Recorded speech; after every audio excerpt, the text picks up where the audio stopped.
Hello friends, welcome everyone. Welcome to Unacademy. நம்ம பார்த்துட்டு இருக்க டாபிக் பார்த்தீங்கன்னா எக்கனாமிக் டெஸ்ட் சீரிஸ் நம்ம வந்து பார்த்துட்டு இருக்கோம். 6th இருந்து 12th வரைக்கும் இருக்க SCRT கொஷின்ஸ் அண்ட் ஆல்ரெடி நம்ம வந்து 6th இருந்து 10th வரைக்கும் வந்து கவர் பண்ணியாச்சு. ஸோ இப்போ நம்ம பார்த்துட்டு இருக்க இது வந்து பார்த்தீங்கன்னா 11th SCRT. ஸோ ஆல்ரெடி நம்ம வந்து 11th SCRTல ஃபர்ஸ்ட் 2 சாப்டர்ஸ் நம்ம வந்து பார்த்துருக்கோம். ஸோ இது வந்து பார்த்தா 3rd chapter developing experience in India. Okay, so இந்த சாப்டர் தான் இன்னைக்கு நம்ம வந்து கொஷின்ஸ் நம்ம வந்து பார்க்க போறோம். ஓகே, ஸோ டாபிக்குள்ள போறதுக்கு முன்னாடி நம்மளோட அன்அகாடமில வந்து நிறைய பேட்ச் கோர்ஸ் வந்து பாத்தீங்கன்னா இந்த மந்த் வந்து லான்ச் பண்ணியிருக்காங்க. என்னென்ன பேட்ச் கோர்சஸ் அப்படின்னு சொல்லிட்டு பாத்தீங்கன்னா குரூப் 4 அண்ட் விஏஓக்கான பேட்ச் கோர்ஸ், அதே போல குரூப் 1 பிலிம்ஸ்கான மெயின்ஸ்க்கான batch course, group 2 and group டிஏ பிலிம்ஸ்க்கான பேட்ச் கோர்ஸ் அண்ட் அதே போல குரூப் 2 மெயின்ஸ்க்கான பேட்ச் கோர்ஸ். ஸோ இந்த பேட்ச் கோர்ஸ்ல நான் வந்து பாத்தீங்கன்னா ஹின்ஸ் டெவலப்மெண்ட்ஸ் அதே போல ப்ரெஷர் ரேட்டிங் வந்து எடுக்கிறேன். ஓகே, ஸோ யார் யாரெல்லாம் வந்து அன்அகாடமி பிளஸ்ல வந்து இருக்கீங்களோ ஸோ மறக்காம இந்த பேட்ச் கோர்ஸ்லாம் வந்து என்ரோல் பண்ணிக்கோங்க. அண்ட் இது மட்டும் இல்லாம நிறைய ஆஃபர்ஸும் வந்து அன்அகாடமி ப்ரொவைட் பண்றாங்க. So 12 months subscription, 24 months subscription and அடிஷனலா வந்து பாத்தீங்கன்னா 2 months அண்ட் 3 months வந்து எக்ஸ்ட்ராவா வந்து ப்ரொவைட் பண்றாங்க. ஸோ இது வந்து லிமிடெட் பீரியட் ஆஃபர் தான். ஸோ முடிஞ்ச அளவுக்கு சீக்கிரமா சப்ஸ்கிரைப் பண்ணீங்கன்னா ஸோ இந்த ஆஃபர்ஸ் உங்களுக்கு வந்து கிடைக்கும். ஓகே, அண்ட் அது மட்டும் இல்லாம அன்அகாடமில கூடிய சீக்கிரம் வந்து பிரைஸ் ஹைக் வந்து இருக்க போகுது பிளஸ் சப்ஸ்கிரிப்ஷனுக்கு. ஸோ முடிஞ்ச அளவுக்கு சீக்கிரமா வந்து சப்ஸ்கிரைப் பண்ணீங்கன்னா இப்ப இருக்கிற கரண்ட் பிரைஸே நீங்க வந்து பாத்தீங்கன்னா என்ரோல் வந்து பண்ணிக்கலாம். ஓகே, அண்ட் ஆல்சோ என்ரோல் பண்ணும்போது கண்டிப்பா வந்து பாத்தீங்கன்னா கீழே போயிட்டு இருக்க referral code Ajaykumar live. So அதை நீங்க வந்து பயன்படுத்தினீங்கன்னா உங்களுக்கு 10% வந்து டிஸ்கவுண்ட் வந்து கிடைக்கும். ஓகே ஓகே, ஸோ இப்போ நம்ம வந்து கொஸ்டினுக்கு வந்து போயிடலாம்.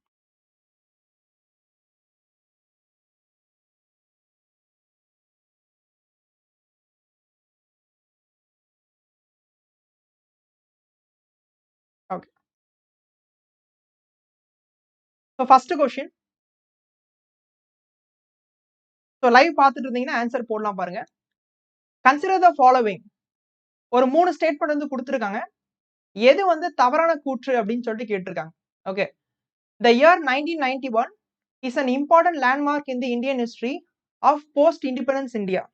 ஓகே, ஸோ 1991 வந்து நம்மளோட பொருளாதார வரலாற்றுல ஒரு முக்கியமான மைல்கல் லேண்ட்மார்க் அப்படின்னு சொல்லிட்டு சொல்றாங்க.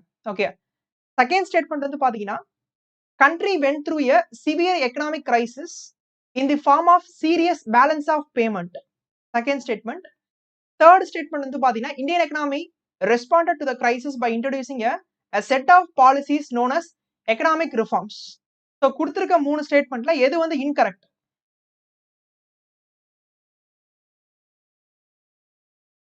கொடுத்திருக்க 3 ஸ்டேட்மெண்ட்ல எது வந்து பாத்தீங்கன்னா incorrect statement? The year 1991 is an important landmark in the economic history of post-independent India.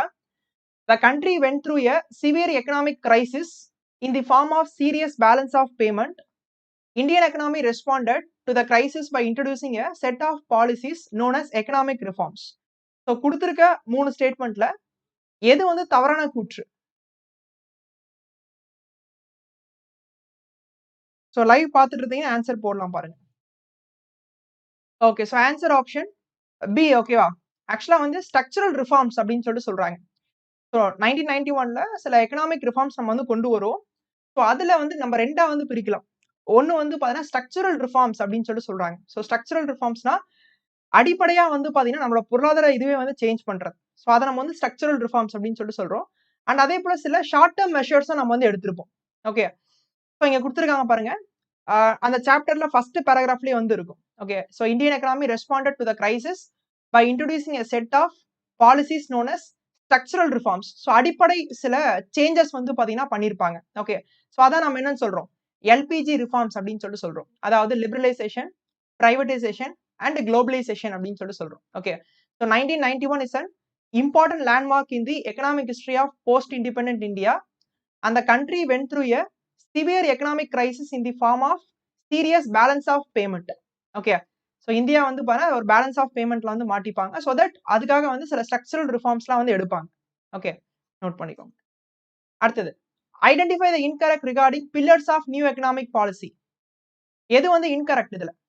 Nationalisation, liberalization, globalization, privatization. Answer. Identify the incorrect regarding the pillars of new economic policy.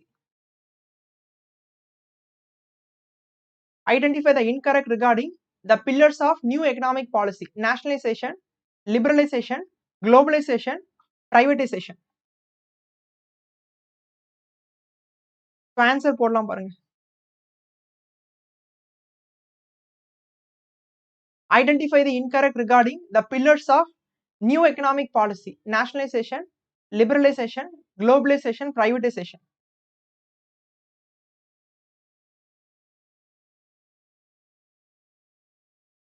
So live பார்த்துட்டு இருந்தீங்கன்னா answer போடுங்க. Identify the incorrect regarding the pillars of new economic policy. Nationalization, liberalization, globalization, privatization. Okay, so answer option A. Okay வா? So new economic policy யோட pillars அப்படின்னு சொல்லிட்டு எதை சொல்றோம்னா liberalization, okay, அதே போல globalization and privatization அப்படின்னு சொல்லிட்டு சொல்றாங்க.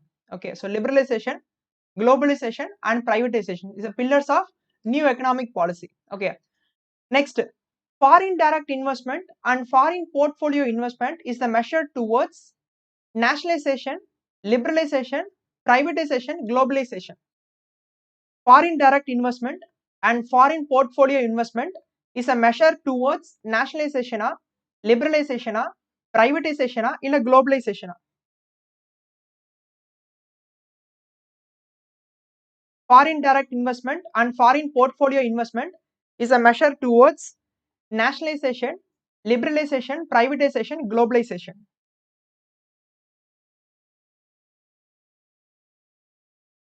Okay, so answer option D. Okay, so globalization. So இங்க கொடுத்திருக்காங்க பாருங்க, 3 pillars of new economic policy. என்னன்னு சொல்றாங்கன்னா liberalization. So liberalizationனா relaxation of governmental restrictions. So 1991க்கு முன்னாடி வந்து பாத்தீங்கன்னா நிறைய ரெஸ்ட்ரிக்ஷன்ஸ்லாம் வந்து இருந்துச்சு. ஓகே, ஆல்மோஸ்ட் எல்லா செக்டரையும் வந்து யார் கண்ட்ரோல் பண்ணிட்டு இருந்தாங்கன்னா கவர்மெண்ட் தான் வந்து கண்ட்ரோல் பண்ணிட்டு இருந்தாங்க. ஸோ தட் பிரைவேட் செக்டருக்கு நிறைய வந்து பாத்தீங்கன்னா ரெகுலேஷன்ஸ்லாம் வந்து இருந்துச்சு. அந்த ரெகுலேஷன்ஸ் இது எல்லாமே என்ன பண்றாங்க, ரிலாக்ஸேஷன் வந்து பண்றாங்க. So removal or relaxation of governmental restrictions in all stages in the industries. அதே போல டீலைசன்சிங், லைசன்ஸ் ராஜ் அப்படின்னு சொல்லிட்டு இருந்துச்சு, கேள்விப்பட்டிருப்பீங்க. ஸோ அதை வந்து என்ன பண்றாங்க, டீலைசன்சிங், டீகண்ட்ரோல், deregulation and also the greater role for financial institutions are various facets of liberalization அப்படின்னு சொல்லி சொல்றாங்க. ஓகே, நெக்ஸ்ட் வந்து பாத்தீங்கன்னா தனியார் மயமாக்கல். So privatization means transfer of ownership and management of enterprises from public sector to private sector. So most of the sectors வந்து யார் வச்சிருந்தாங்கன்னா government தான் வந்து வச்சிருந்தாங்க. So that என்ன பண்றாங்க, ஸோ அதை வந்து பிரைவேட்க்கு வந்து பாத்தீங்கன்னா ஓனர்ஷிப் வந்து டிரான்ஸ்ஃபர் பண்றது and also management. Okay, so அதான் வந்து privatization means transfer of ownership and management of enterprise from public sector to private sector. Okay, இதை என்ன சொல்றாங்கன்னா denationalization, disinvestment and opening exclusive public sector enterprise to private sector or gateway to the privatization அப்படின்னு சொல்லி சொல்றாங்க. So before 1991 வந்து பாத்தீங்கன்னா நிறைய industries வந்து பிரைவேட் செக்டர் வந்து என்ன பண்ணக்கூடாது, தொடங்கக்கூடாது, அந்த மாதிரி ரெஸ்ட்ரிக்ஷன்ஸ்லாம் வந்து இருந்துச்சு. பட் ஆஃப்டர் 1991க்கு அப்புறம் வந்து ஸோ பிரைவேட் செக்டர்ஸும் அந்த இண்டஸ்ட்ரீஸ்லாம் வந்து பாத்தீங்கன்னா ஸ்டார்ட் பண்ணலாம் அப்படின்னு சொல்லிட்டு சொன்னாங்க. ஓகே, அடுத்தது பார்த்தா உலகமயமாக்கல், குளோபலைசேஷன். ஸோ இந்த லிபரலைசேஷன் அண்ட் பிரைவேடைசேஷனால எது வந்து நடந்துச்சுன்னு பாத்தீங்கன்னா குளோபலைசேஷன் வந்து நடந்துச்சு. Okay, so globalisation refers to integration of domestic, அதாவது Indian economy with the rest of the world. Okay, so that முன்னாடி பிஃபோர் 1991க்கு வந்து பாத்தீங்கன்னா இந்தியன் எக்கனாமி வந்து ஒரு க்ளோஸ்ட் எக்கனாமியா இருந்துச்சு. ஓகே, அந்த அளவுக்கு நம்ம இம்போர்ட் எக்ஸ்போர்ட்லாம் வந்து பாத்தீங்கன்னா பண்ண கிடையாது. பட் ஆஃப்டர் 1991க்கு அப்புறம் வந்து பாத்தீங்கன்னா நம்ம எக்கனாமி வந்து ஓப்பன் பண்ணி வந்து விட்டோம். ஸோ இம்போர்ட்ஸ் அண்ட் எக்ஸ்போர்ட்ஸ் இது எல்லாமே வந்து பாத்தீங்கன்னா அதிகப்படியா வந்து நடந்துச்சு. அதே போல இந்தியாவுக்குள்ள வந்து பாத்தீங்கன்னா ஃபாரின் டைரக்ட் இன்வெஸ்ட்மெண்ட், அதே போல ஃபாரின் போர்ட்ஃபோலியோ இன்வெஸ்ட்மெண்ட் இதெல்லாம் வந்து வர ஆரம்பிச்சது. ஸோ தட் நம்மளோட domestic economy is integration with the rest of the economy அப்படின்னு சொல்லிட்டு சொல்றாங்க. ஸோ அதை வந்து உலகமயமாக்கல், குளோபலைசேஷன் அப்படின்னு சொல்லிட்டு சொல்றாங்க. ஸோ இதுதான் வந்து 3 pillars of new economic policy. Liberalization, privatization and globalization வந்து என்னன்னு சொல்றாங்கன்னா 3 pillars of new economic policy அப்படின்னு சொல்லிட்டு சொல்றாங்க. ஓகே, நோட் பண்ணிக்கோங்க. அடுத்தது, consider the following. privatization measures favors the continuance of dualistic power. அதே போல second statement, social justice cannot be easily established and maintained. Globalization measures tend to integrate all economies of the world and bringing them all under the multi platform அப்படின்னு சொல்லிட்டு கொடுத்திருக்காங்க. So கொடுத்திருக்க 3 ஸ்டேட்மெண்ட்ல எது வந்து correct statement? Welcome Shailaja Rennie, welcome. Privatization measures favors the continuance of dualistic power அப்படின்னு சொல்லி சொல்றாங்க. Okay. Second statement, social justice cannot be easily established and maintained. Globalization measures tends to integrate all economics of the world and bringing them all under the multi platform. ஆக்சுவலா இது எல்லாமே வந்து LPG ரிஃபார்ம்ஸோட சில குறைபாடுகள். Okay. So கொடுத்திருக்க 3 ஸ்டேட்மெண்ட்ல எது வந்து correct statement? கொடுத்திருக்க 3 ஸ்டேட்மெண்ட்ல எது வந்து correct statement? Privatization measures favors the continuance of dualistic power. Social justice cannot be easily established and maintained. Globalization measures tends to integrate all economies of the world and bringing them all under the multi-platform. So answer option B, ஓகேவா? 2 only. ஆக்சுவலா வந்து first statement and third statement வந்து தவறு. ஏன் தவறுனா monopoly.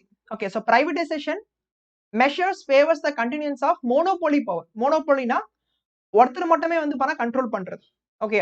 டியூலிஸ்டிக் வந்து கிடையாது. Okay. அதே போல தேர்ட் வந்து பாத்தீங்கன்னா globalization measures tends to integrate all economies in one umbrella. அதாவது ஒரே குடையில வந்து கொண்டு வருது. எல்லா எக்கனாமியும் வந்து பாத்தீங்கன்னா ஒரே குடையில வந்து கொண்டு வருது. ஸோ அதான் வந்து என்ன சொல்றாங்க, globalization measures tend to integrate all economies of the world and bringing them all under one umbrella அப்படின்னு சொல்லி சொல்றாங்க.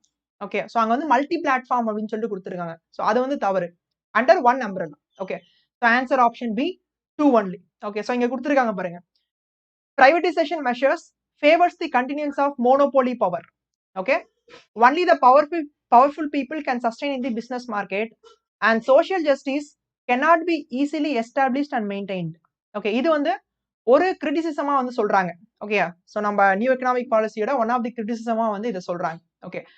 And globalization measures tend to integrate all economies of the world and bringing them all under one umbrella அப்படின்னு சொல்லி சொல்றாங்க. So they pave way for the redistribution of economic power at the world level. Only already well developed countries are favored in the process. So இந்த LPG ரிஃபார்ம்ஸ்னால இந்தியாவுக்கு வந்து பயன் தந்துச்சான்னு பாத்தீங்கன்னா, okay, இந்தியாவுக்கு வந்து சில பயன்கள் வந்து இருந்துச்சு. பட் அதோட யார் அதிகமா பெனிஃபிட் ஆனான்னு பாத்தீங்கன்னா சில டெவலப்டு கண்ட்ரிஸ். ஆல்ரெடி வந்து பார்த்தா வெல் டெவலப்டு கண்ட்ரிஸ் வந்து பாத்தீங்கன்னா இந்த எல்பிஜி ரிஃபார்ம்ஸ்னால நல்லாவே வந்து பயனடைந்தாங்க. ஏன்னா அவங்களுக்கு வந்து இந்தியா போல ஒரு மார்க்கெட் வந்து நடந்துச்சு. ஸோ அவங்களோட கூட்ஸை வந்து இங்க செல் பண்றதுக்கு ஸோ இது வந்து ஒரு ஆப்பர்ச்சுனிட்டியா வந்து பார்த்தா அங்க பயன்படுத்திட்டாங்க. ஸோ தட் ஒரே குடையில வந்து கொண்டு வந்ததுனால அவங்களுக்கு வந்து பார்த்தீங்கன்னா கொஞ்சம் ஈஸியா இருந்துச்சு. அவங்களோட பொருட்கள்லாம் வந்து பாத்தீங்கன்னா இந்தியன் மார்க்கெட்ல செல் பண்றதுக்கு இது வந்து பாத்தீங்கன்னா ஒரு வழியா இருக்கு அப்படின்னு சொல்லிட்டு சொல்றாங்க. ஓகே, நோட் பண்ணிக்கோங்க. Next question, identify the incorrect statement regarding major changes after 1991. 1991க்கு அப்புறம் என்னென்ன நம்ம மேஜர் சேஞ்சஸ் வந்து பண்ணோம், கொடுத்திருக்க 4ல எது வந்து இன்கரெக்ட்? ஓகே, தவறான கூற்று வந்து எது? Foreign exchange reserve started rising. நம்மளோட ஃபாரின் எக்ஸ்சேஞ்ச் ரிசர்வ் வந்து பாத்தீங்கன்னா உயர தொடங்குச்சா? there was a rapid industrialization. Third, infrastructure facilities such as express highways, metro rails, flyover and airports started expanding. The pattern of consumption start decreasing. So கொடுத்திருக்க 4ல எது incorrect? Identify the incorrect statement regarding major changes after 1991. 1991க்கு அப்புறம் என்னென்ன changes நம்ம வந்து நடந்துச்சு, இந்தியால வந்து நடந்துச்சு, எது வந்து இன்கரெக்ட், எது தவறான கூற்று? ஆன்சர், எது தவறான கூற்று? Foreign exchange reserve started rising.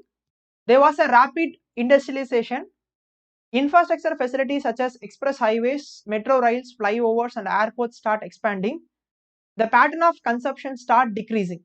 So கொடுத்திருக்க 4ல எது வந்து பாத்தீங்கன்னா இன்கரெக்ட் ஸ்டேட்மெண்ட்? எது இன்கரெக்ட்? கொடுத்திருக்க 4 ஸ்டேட்மெண்ட்ல எது இன்கரெக்ட் ஸ்டேட்மெண்ட்? ஆன்சர் பண்ணலாம் பாருங்க.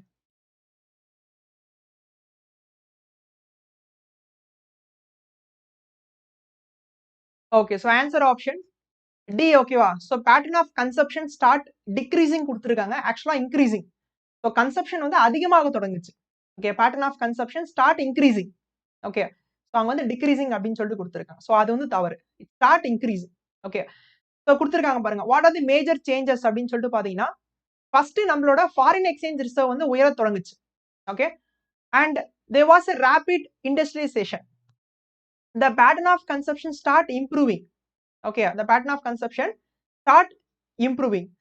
Infrastructure facilities such as express highway, metro rails, flyover, airports started expanding அப்படின்னு சொல்லிட்டு சொல்றாங்க. ஓகே, ஸோ இதான் வந்து மேஜர் சேஞ்சஸ். அடுத்தது, the process means selling of government security of public sector undertaking to other PSUs or private sector or bank is called devaluation, privatization, liberalization, disinvestment. அதாவது government securities R public செக்டரை ஒரு private sectors வந்து செல் பண்றது நம்ம என்னன்னு சொல்றோம்? டிவேல்யூவேஷனா, பிரைவேடைசேஷனா, லிபரலைசேஷனா, இல்ல டிஸ்இன்வெஸ்ட்மெண்டா? The process means selling of government security of public sector undertaking to other PSUs or private sector or banks is called devaluation, privatization, liberalization, disinvestment. என்னன்னு சொல்றோம்? Easy. The process means selling of government securities of public sector undertaking to other private sector. இதை நம்ம என்னன்னு சொல்றோம்? Devaluation, privatization, liberalization, disinvestment. Answer. So live பார்த்துட்டு இருந்தீங்கன்னா answer போடலாம் பாருங்க. லைவ் பார்த்துட்டு இருந்தீங்கன்னா ஆன்சர் போடுங்க. Okay, so answer option D, disinvestment. So இங்க கீழே கொடுத்துருக்காங்க பாருங்க. Disinvestment means selling of government securities of public sector undertaking to other PSUs or private sector or banks. This process not been fully implemented அப்படின்னு சொல்லி சொல்றோம். அதாவது disinvestment. Okay, டிஸ்இன்வெஸ்ட்மெண்ட்னா government securities வந்து பண்ண விற்கிறது. ஓகே, ஸோ அதை நம்ம என்னன்னு சொல்றோம்? டிஸ்இன்வெஸ்ட்மெண்ட் அப்படின்னு சொல்லிட்டு சொல்றோம். ஓகே, நோட் பண்ணிக்கோங்க. அடுத்தது, according to international monetary fund IMF படி world economic Outlook October 2016, the GDP of India in 2016 at current price was $2,231 billion, 2,241, 2,251, 2,261. இது புக்ல இருக்க data. Okay, according to international monetary fund world economic Outlook GDP of India in 2016 at current prices was.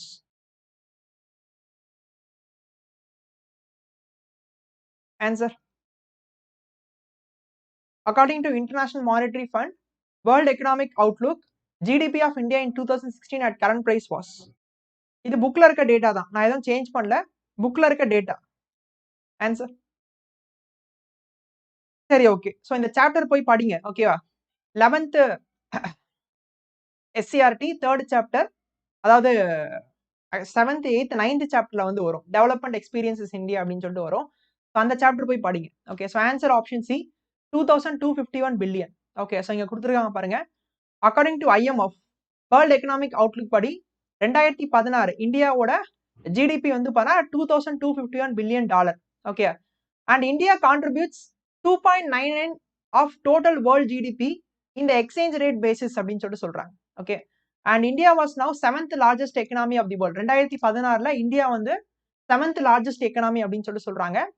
இப்போ வந்து India 7th largest தான். Okay, ஆக்சுவலா அதுக்கப்புறம் 2019 வந்து India வந்து 5th லார்ஜஸ்ட் எக்கனாமியா வந்து போவாங்க. பட் இப்போ ரீசெண்டா IMF வெளியிட்ட டேட்டா படி 2020-21 படி திரும்பவும் இந்தியா வந்து 7வது இடத்துக்கு வந்து தள்ளப்பட்டாங்க. Okay, and in terms of purchasing power பேரிட்டில வந்து பார்த்தா இந்தியா 3வது இடத்துல வந்து இருக்காங்க. ஆசியாலேயே வந்து இந்தியா 3rd லார்ஜஸ்ட் எக்கனாமி அப்படின்னு சொல்லிட்டு சொல்றாங்க. ஆஃப்டர் சைனா அண்ட் ஜப்பானுக்கு அப்புறம் 3rd பொசிஷன்ல வந்து இந்தியா வந்து இருக்காங்களாம் ஏசியாலேயே. Okay, next, consider the following. The Prime Minister of India announced the new industrial policy on July 24, 1991. New policy radically liberalized the rate of industrial policy itself and deregulated industrial sector substantially. So, கொடுத்திருக்க ரெண்டு ஸ்டேட்மெண்ட்ல எது correct? The Prime Minister of India announced the new industrial policy on July 24, 1991. The new policy radically liberalized the rate of industrial policy itself and deregulated the industrial sector substantially. So கொடுத்திருக்க ரெண்டு ஸ்டேட்மெண்ட்ல எது வந்து பாத்தீங்கன்னா correct statement? கொடுத்திருக்க ரெண்டு ஸ்டேட்மெண்ட்ல எது correct statement?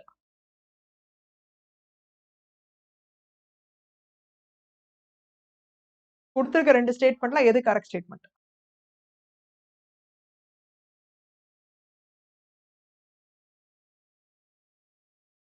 Okay, so answer option C, ரெண்டுமே வந்து கரெக்ட் தான். Okay, so prime minister of India announce new industrial policy on July 24, 1991. Correct தான்.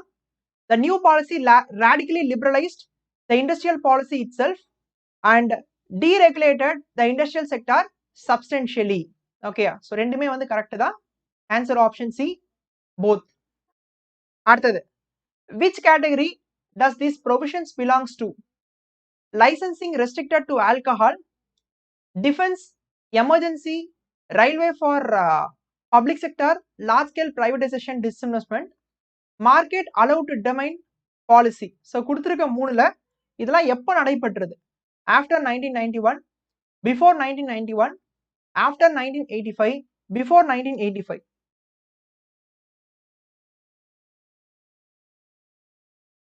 Licensing restricted to alcohol, defense, emergency, railway for public sector, large scale privatization, disinvestment, market allowed to determine policy. After 1991, before 1991, after 1985, இல்ல before 1985? Answer.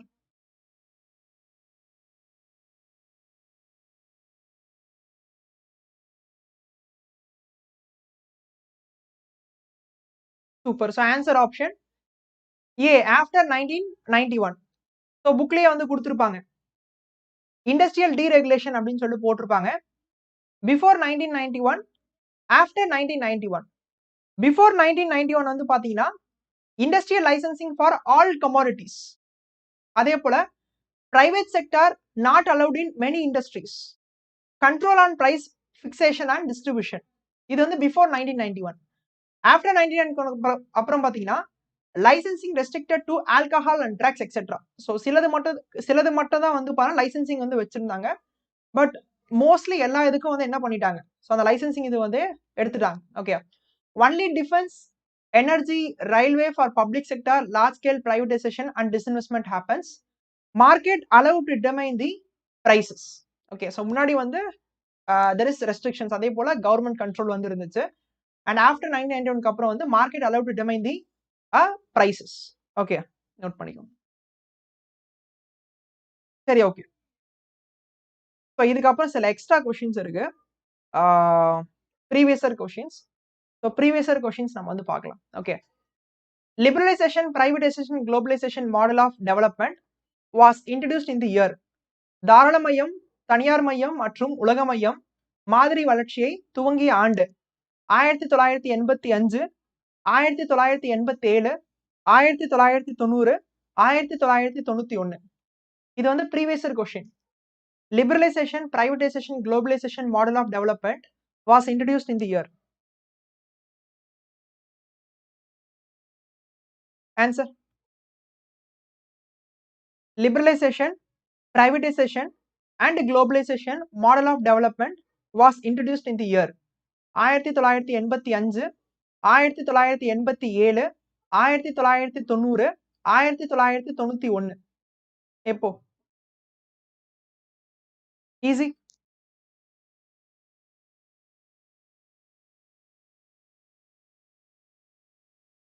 Answer பண்ணலாம் பாருங்க. So easy தான், தமிழ்லயும் இருக்கு, answer பண்ணலாம். Previous year question தான், previous year questions answer பண்ணலாம்.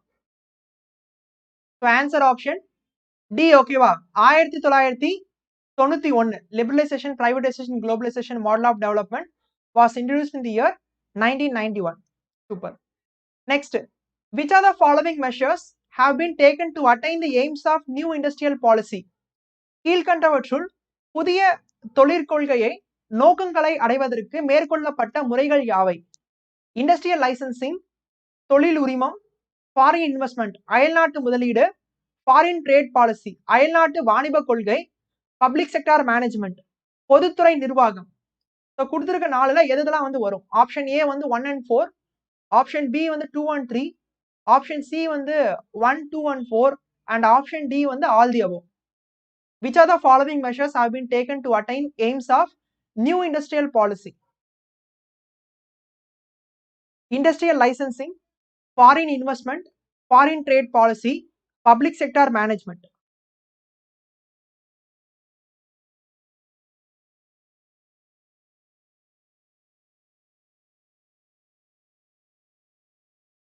Which are the following measures have been taken to attain the aims of new industrial policy?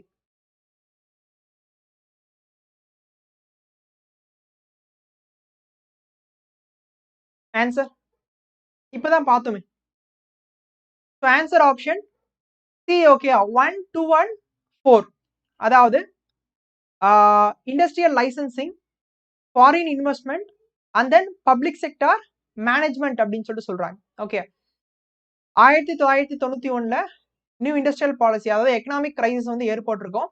அந்த economic crisis பாத்தீங்கன்னா பேலன்ஸ் ஆஃப் பேமெண்ட் அப்படின்னு சொல்லிட்டு சொல்றாங்க. அதாவது government was not able to make repayment on its borrowing from the abroad. Okay, so India வந்து ஒரு serious balance of பேமெண்ட்ல வந்து மாட்டிப்பாங்க.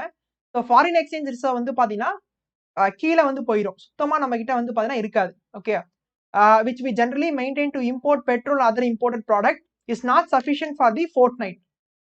Fortnightனா 14 days. So that இந்த கிரைசிஸ்னால நம்மளோட எசென்ஷியல் குட்ஸோட பிரைஸ் எல்லாமே வந்து என்ன தொடங்குச்சு, உயர தொடங்குச்சு. ஓகே, ஸோ அதான் வந்து கொடுத்துருக்காங்க. ஸோ தட் இதனால தான் நம்ம என்ன பண்ணிருப்போம், எக்கனாமிக் ரிஃபார்ம்ஸ் நம்ம வந்து கொண்டு வந்திருப்போம். ஸோ யாரோட பீரியட் அப்படின்னு சொல்லிட்டு பாத்தீங்கன்னா BP Narasimha Rao.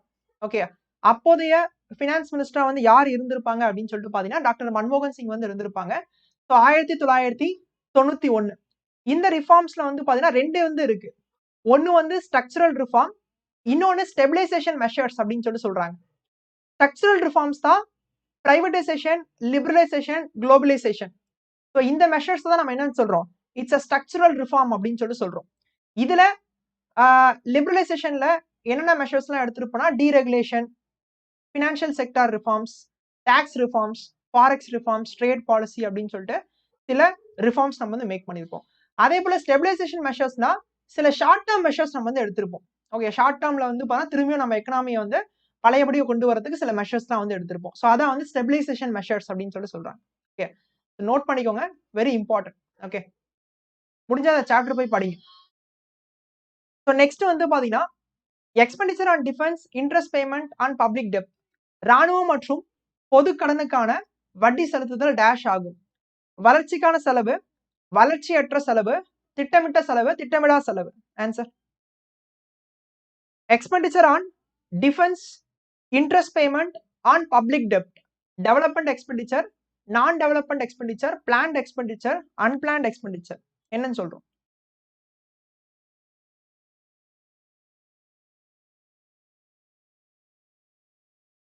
Expenditure on defence, interest payment on public டெப்ட் ஆர் டெவலப்மெண்ட் எக்ஸ்பெண்டிச்சரா, நான் டெவலப்மெண்ட் எக்ஸ்பெண்டிச்சரா, பிளான்ட் எக்ஸ்பெண்டிச்சரா, இல்ல அன்பிளான்ட் எக்ஸ்பெண்டிச்சரா?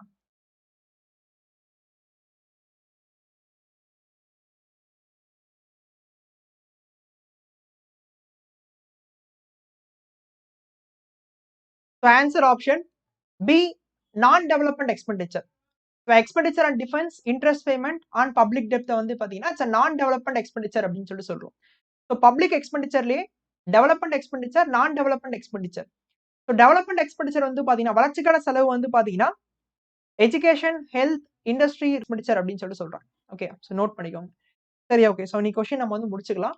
இன்னைக்கு வந்து ஒரு 13 to 14 கொஸ்டின்ஸ் கிட்ட நம்ம வந்து பார்த்துருப்போம். ஓகே, இந்த சாப்டர் போய் நீங்க வந்து படிங்க. 11th SCRT development experiences India. So கண்டிப்பா அந்த சாப்டர் ரொம்ப இம்பார்ட்டன்ட் அண்ட் முடிஞ்ச அளவு கொஸ்டின்ஸ் பார்த்துருக்கோம். அண்ட் இதுக்கான டீடைல்டு கொஸ்டின் ஆல்ரெடி வந்து அன்அகாடமி ஸ்பெஷல் கிளாஸ்லேயே நான் வந்து எடுத்திருக்கேன். ஸோ முடிஞ்சா அதுலேயே நீங்கள் போய் பார்க்கலாம். அண்ட் இதுக்காக நான் ஒரு செப்பரேட் கோர்ஸே நான் வந்து லான்ச் பண்ண போகிறேன். 6th-லேருந்து 12th SCRT வந்து பண்ணால் வெறும் கொஷின்ஸ் மட்டும் வந்து கவர் பண்ணுற மாதிரி அது அன்அகாடமி ப்ளஸில் வந்து லான்ச் பண்ண போகிறேன். நீங்கள் ப்ளஸில் இருந்தீங்கன்னா மறக்காமல் அந்த கோர்ஸ் நீங்கள் வந்து பார்த்தீங்கன்னா பார்க்கலாம். ஓகே, ஸோ அந்த கோர்ஸ் வந்து வர ஃப்ரைடேலேருந்து அந்த கோர்ஸ் வந்து ஸ்டார்ட் ஆகும். ஸோ தட் அந்த கோர்ஸ் நீங்கள் வந்து ஆக்சஸ் பண்ணிக்கலாம் ப்ளஸில் வந்து இருந்தீங்கன்னா. ஓகே, ஸோ இதில் வந்து நாளைக்கு ஒரு கிளாஸில் நம்ம வந்து பார்க்கலாம். அண்ட் டவுட்ஸ் ஏதாச்சும் இருந்துச்சுன்னா கமெண்ட்ல வந்து போடுங்க. ஸோ கண்டிப்பாக நான் வந்து கிளாரிஃபை பண்ணுறேன். Okay, so thank you all, thank you.